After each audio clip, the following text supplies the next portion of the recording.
Avant, je croyais ma mère quand elle me disait que c'était cool d'avoir une paralysie cérébrale. Chaque jour, j'entrais en classe avec mes béquilles et tout le monde me regardait. Mais peu importe, ma mère me disait qu'ils étaient juste jaloux de moi.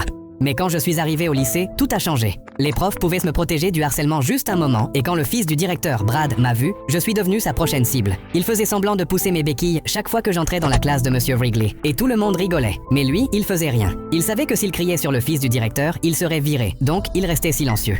Je suis sorti de la classe en pleurant. Mais quand je suis rentré à la maison ce jour-là, ma mère m'avait préparé une surprise. Elle m'a donné une boîte, et quand je l'ai ouverte, j'ai vu qu'elle m'avait acheté des chaussures spéciales pour m'aider à marcher. J'aurais plus besoin des béquilles et j'avais trop hâte. Le lendemain, je suis entré en classe et personne n'en revenait. Brad me fixait et je savais qu'il était énervé. Mais ce jour-là, à la pause déjeuner, ils m'ont coincé et m'ont plaqué au sol. Tu te crois spécial? Tu resteras toujours un handicapé.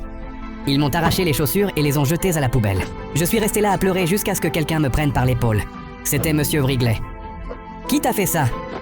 Et dès que j'ai dit que c'était Brad, j'ai vu son visage devenir rouge.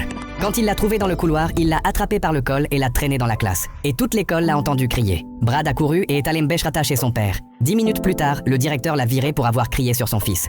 Et pendant qu'on le regardait tous prendre ses affaires et quitter la classe, il m'a tendu une boîte. C'était une autre paire de chaussures.